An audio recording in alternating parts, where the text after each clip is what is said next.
Salut chers alchimistes, bienvenue sur cette nouvelle vidéo avec laquelle on va démarrer 2023. J'espère que les messages seront encourageants. Je vous souhaite à tous et toutes une excellente année 2023 et si vous êtes curieux de savoir ce que je vous souhaite en particulier, eh bien je vous invite à lire mon article, mon premier article de 2023 dont je mettrai le lien sous la vidéo. Alors, on attaque cette année 2023 avec le décryptage des énergies qui vont nous accompagner pour cette première pleine lune du mois et de l'année, donc la pleine lune du 6 janvier 2023. Je commence le tirage sans plus tarder. Alors, tout d'abord, j'aimerais savoir quelle bénédiction va nous accompagner pour ce début d'année. Quelle est la bénédiction pour ce début d'année? Ensuite, j'aimerais savoir, pleine lune oblige, quel va être le challenge à dépasser durant cette période lunaire. Quel est le challenge? Ok. Et enfin, j'ai envie de terminer ce petit tirage par un conseil de sagesse qui va nous indiquer également la ressource ou les ressources sur lesquelles on peut s'appuyer pour relever le challenge. Hop. Très bien. C'est parti pour l'interprétation. Alors, pour ce qui est de la bénédiction qui va nous accompagner en ce début d'année pendant cette période lunaire, on a cette très belle carte d'une jeune femme qui embrasse un arbre, qui est appuyée contre un arbre. Et on nous parle d'une bénédiction pour la journée avec cette couleur verte et cette harmonie avec la nature. Je ressens une bénédiction de guérison, hein, d'énergie de repos, de ressourcement, de renouveau aussi. Hein, c'est le début de l'année à la fois. Donc, on va lire plus en détail ce que nous dit le texte pour connaître les termes exacts de cette bénédiction. Pour apporter de la conscience, modeler et mettre en route l'énergie de la journée, l'entourer de lumière et de possibilités de guérison, d'aventure et de gratitude. On a bien l'idée de guérison qui ressort. Et donc finalement, on est invité en ce début d'année à nous connecter à l'instant présent pour récupérer peut-être un des fêtes de fin d'année aussi avec cette phrase qui dit « mettre en route l'énergie de la journée ». Moi, je vais remplacer journée par année. On est au début d'année, c'est, vous le savez, le temps des bonnes résolutions. Elles ne sont pas forcément choisies avec suffisamment de conscience et elles sont du coup pas toujours suivies des faits. Des choix, on les perd pas de vue, des bonnes résolutions, on les prononce sur l'instant et puis on a tendance à laisser passer le temps pour arriver en fin d'année et se dire que finalement on n'en a pas tenu beaucoup. Et donc voilà, on nous conseille de modeler et mettre en route l'énergie de la journée. Donc encore une fois, remplacer journée par année. Et ça veut dire qu'on va nous inviter ici à nous mettre au clair sur notre vision en ce début d'année, à réfléchir finalement à la direction qu'on souhaite donner à notre vie, aux grands domaines de vie qu'on souhaite peut-être se réapproprier, harmoniser, fluidifier, dans lesquels on a des challenges plus particuliers à relever. Et d'ailleurs, si vous voulez être accompagné pour ce travail de clarification de vos désirs profonds et de planification qui va vous permettre de réaliser vos rêves, je vous invite à découvrir mon premier programme en ligne qui s'appelle La Roue de l'équilibre, dont je mettrai également le lien sous la vidéo. Donc voilà, c'est une période favorable, cette première pleine lune de l'année, pour mettre de la conscience dans nos vies. Et quand je dis mettre de la conscience dans nos vies, j'ai tout de suite l'idée comme d'un projecteur qui va venir éclairer les zones d'ombre, les endroits intérieurs ou autour de nous qui mériteraient d'être guéris par plus de lumière, plus de douceur. Enfin, c'est vraiment ce que je vous souhaite cette année parce que ces dernières années, ça n'a pas été facile pour beaucoup d'entre nous. Et en fait, moi, ce que je vous souhaite, c'est vraiment plus de chaleur, plus de douceur. Et quand vous allez être amené à prendre ce temps, si vous le souhaitez, de conscientisation, de mise en lumière de ce qui va de travers dans votre vie et ce qui pourrait être amélioré, je vous invite à aller à l'essentiel. Je dis ça parce que moi, par exemple, j'ai longtemps été une perfectionniste. En début d'année, j'avais tendance, et c'est une tendance que je dois surveiller parce qu'elle peut revenir rapidement, même si j'ai réussi à prendre un peu de hauteur et à changer un petit peu cette façon de faire que j'avais à l'époque. Début d'année, je me fixais mes X objectifs complètement intenables. Et au lieu de m'amener vers plus de bien-être, au final, ça me faisait frôler le burn-out pour déprimer finalement en fin d'année en ayant le sentiment de ne pas avoir avancé à la mesure de mes ambitions qui étaient très hautes.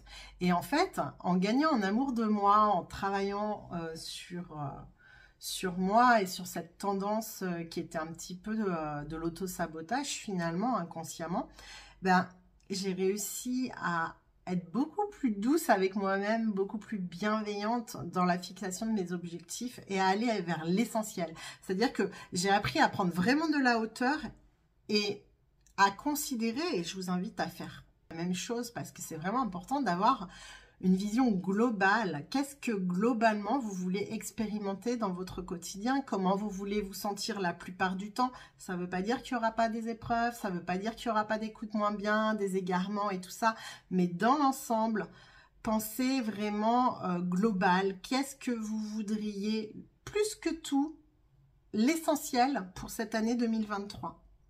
Vraiment les grandes lignes. Bon, on nous invite également à nous ouvrir à la gratitude ce début d'année, donc qui est peut-être également propice pour remercier pour, malgré les épreuves qu'il y a pu y avoir sur votre chemin, sur notre chemin, remercier pour les bénédictions, les petites bénédictions, ou grandes d'ailleurs, qu'il y a pu aussi y avoir en 2022. Donc commencer l'année 2023 sur ce sentiment de reconnaissance. Voilà, dire un merci intérieur pour tout ce que la vie vous a apporté, de belles rencontres, de réussite, de bonne santé en 2022. Alors, je continue la lecture du texte. Puisse votre âme se sentir appelée par le chant de la journée.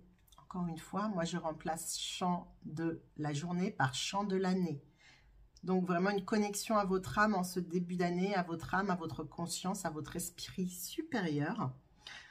Puisse cette journée être douce et bonne, emplie de clarté, de sécurité, de grâce et d'éléments vous rappelant votre propre divinité.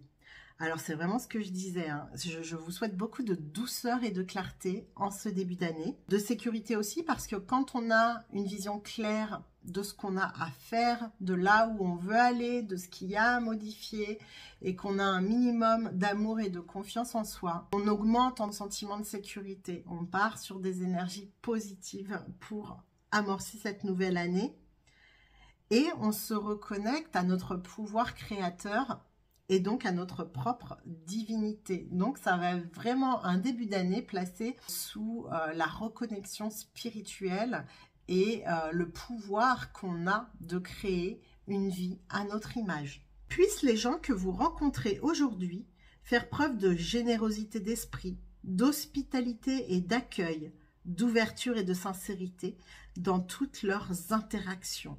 Ici, il y a une invitation à l'authenticité et à la bienveillance, à l'ouverture aux autres aussi. Voilà, donc on nous annonce quand même un début d'année assez favorable sur le plan relationnel aussi du coup.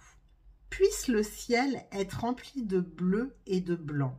Puisse la nature être solide et douce quand vos pieds la fouleront. Donc c'est ce que je disais au tout début, hein. Je sens dans les énergies de ce début d'année et de cette pleine lune en particulier un besoin de retour à l'essentiel et de reconnexion à la nature qui nous entoure, mais aussi à notre double nature terrestre et divine. Voilà, spirituelle et matérielle. Savoir trouver cet équilibre entre votre train-train quotidien, votre pragmatisme qui est nécessaire, hein, et cette part spirituelle. Et en mariant les deux, on arrive vraiment à donner à sa vie une autre dimension, beaucoup plus nourrissante et réjouissante.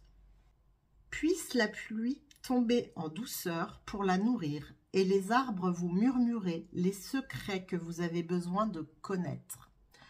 Là, toujours la même idée, un temps de méditation dans la nature. Ressort encore dans cette phrase, avec la pluie qui tombe en douceur, cette idée de douceur. On vit dans un monde qui est de plus en plus violent. Si vous êtes à un minimum connecté aux actualités, vous devez vous en rendre compte. Il y a quand même beaucoup de violence qui nous entoure. Aussi peut-être beaucoup de violence en nous-mêmes qu'il va falloir aller épurer, mettre en lumière pour adoucir tout ça en fait. Et déjà s'adoucir soi, adoucir sa vie, adoucir ses relations. Je ressens un grand besoin de ramener de la douceur dans votre vie, dans votre quotidien, parce que ça contribuera aussi à ramener de la douceur dans le monde. Puissent les difficultés que vous rencontrez faire naître en vous force et courage, et lorsque vous irez vous coucher ce soir, puissiez-vous vous souvenir de toutes les bénédictions de cette journée, les attribuer aux dieux, et être reconnaissant pour chacune d'entre elles, si petite soit-elle. Donc on revient sur l'idée de la gratitude, d'être reconnaissant déjà pour les petites bénédictions. Et notamment, on nous invite à avoir ce réflexe de nous reconnecter à la gratitude, notamment quand on fait face à des difficultés, parce que ça va nous donner le courage de dépasser ces difficultés. Donc ça, c'est pour la bénédiction qu'on nous accorde en ce début d'année. Et maintenant, on va passer au challenge. Alors, le challenge, on a eu la carte de la victoire et du succès. Avec cet homme en haut du sommet, là, en bord de la falaise, avec sa trompette. Et on voit ce halo de lumière. Et on sent que, voilà, il fête sa victoire, mais elle a sans doute pas été facile.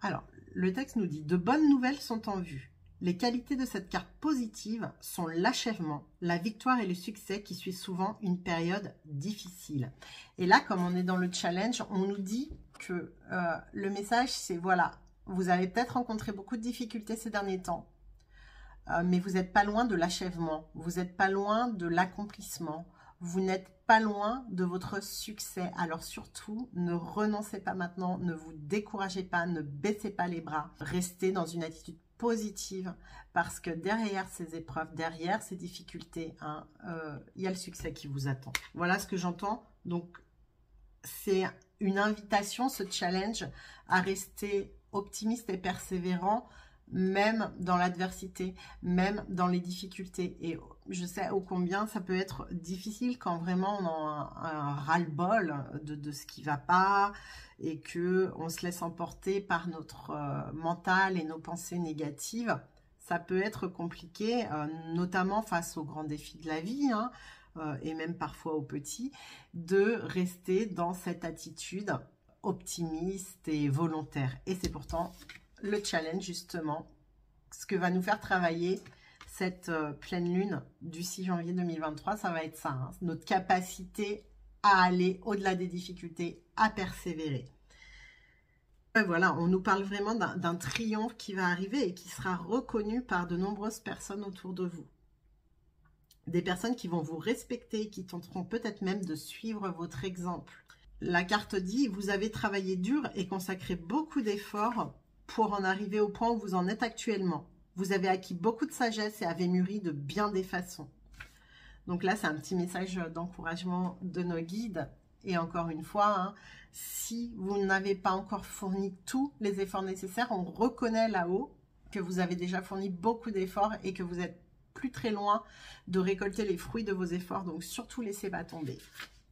Prenez toujours le temps de faire une pause et de vous féliciter, vous le méritez. Voilà, c'est pas parce qu'on est volontaire et qu'on nous invite en challenge là à rester déterminé et persévérant qu'on nous pousse à nous violenter, à ne jamais prendre de pause, parce que sinon de faire un burn-out. Donc on nous invite à persévérer, mais à accepter justement qu'il y aura encore un temps de cheminement, encore des efforts à fournir quelques temps. Et donc on nous dit, bah voilà, lâchez pas l'affaire, mais prenez quand même le temps de prendre des pauses et de vous féliciter du chemin déjà parcouru, parce qu'il y a encore un petit peu de chemin à faire quand même.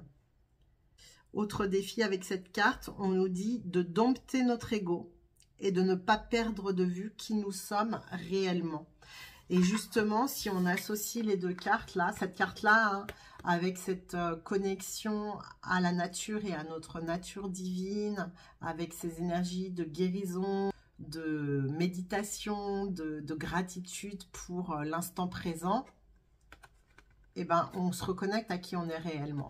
Et donc, du coup, on va au-delà de ce que l'ego pourrait nous amener à faire ou à penser. Par exemple, l'ego, dans cette situation, face au défi, quelque part, c'est aussi lui qui peut nous motiver à persévérer, parce qu'on se dit, bah non, voilà, je veux pas lâcher l'affaire, j'accepte pas d'échouer dans cette situation, j'ai fait trop d'efforts pour ça. Et du coup, l'ego n'est pas nécessairement négatif. On nous met en garde, on va vers un succès triomphal, mais dompter votre ego, ça va être d'avoir le succès humble. Toujours rester dans cette forme d'humilité. Je sens aussi encore l'appel à cette carte.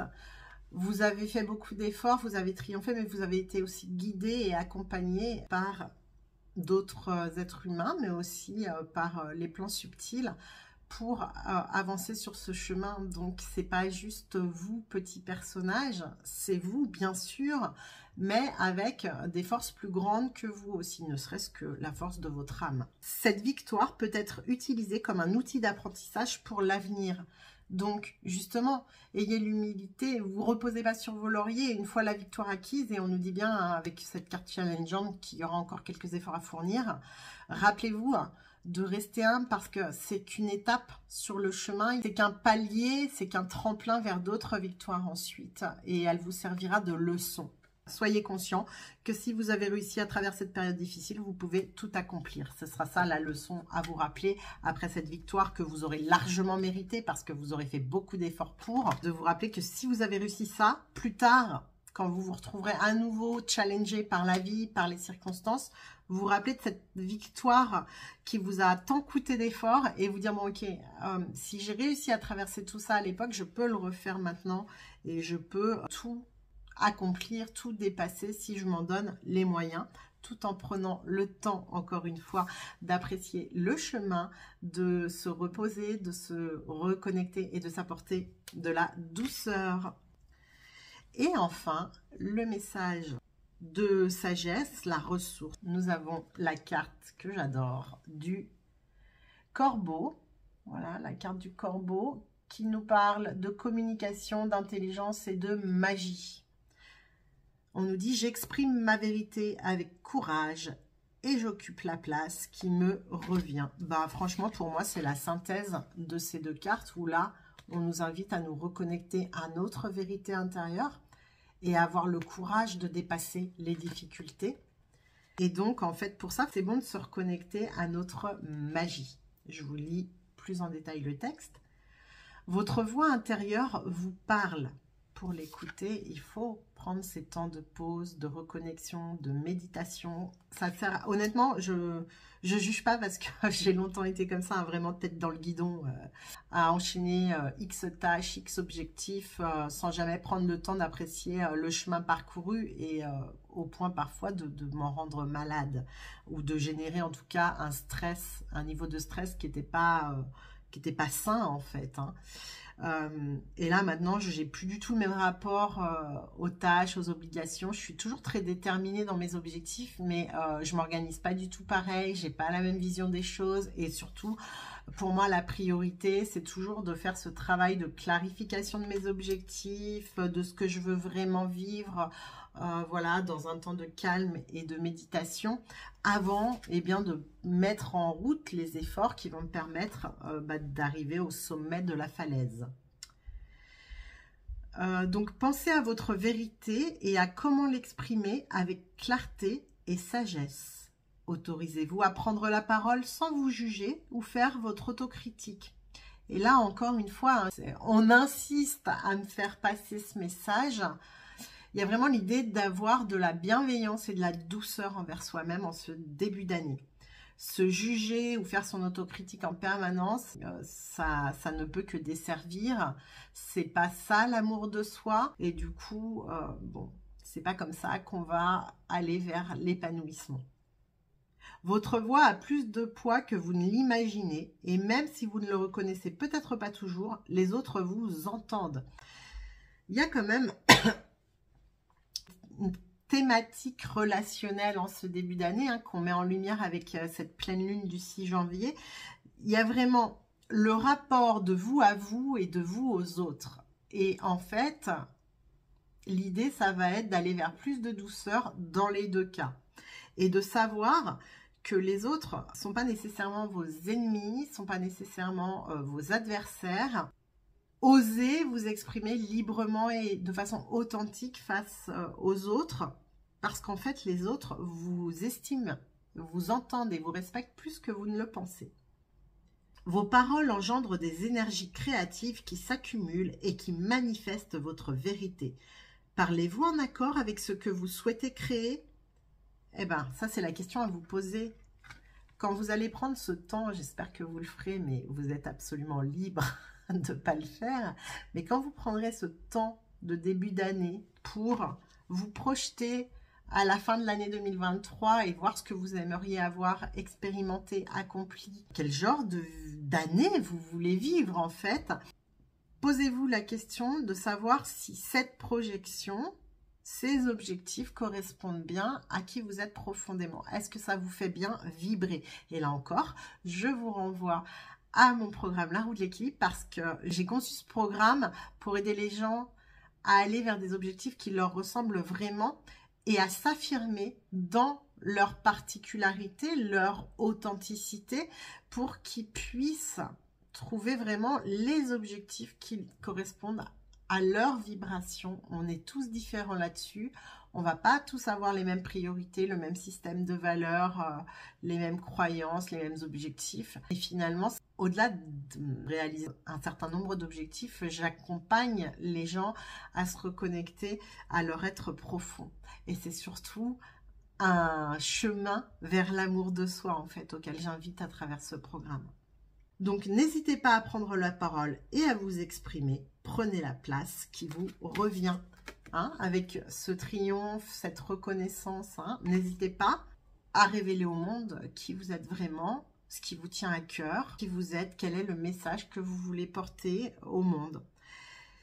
Bon, eh bien, écoutez, donc, je vous souhaite encore une fois un très beau début d'année. Foncez pas tête baissée dans les premières actions vers vos objectifs sans avoir pris ce temps, s'il vous plaît, de bien penser, à vous reposer et à créer votre vision de ce que vous voulez expérimenter avant de mettre en œuvre, évidemment. Va falloir passer après de la visualisation à la concrétisation, mais toujours commencer par visualiser en toute sincérité vis-à-vis de vous-même ce que vous voulez vraiment vivre et expérimenter pour 2023.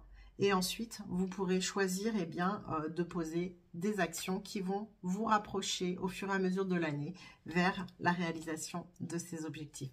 Je vous souhaite beaucoup de bonheur, une bonne santé, une année pleine de challenges, mais surtout de réussite. Allez, ciao, ciao!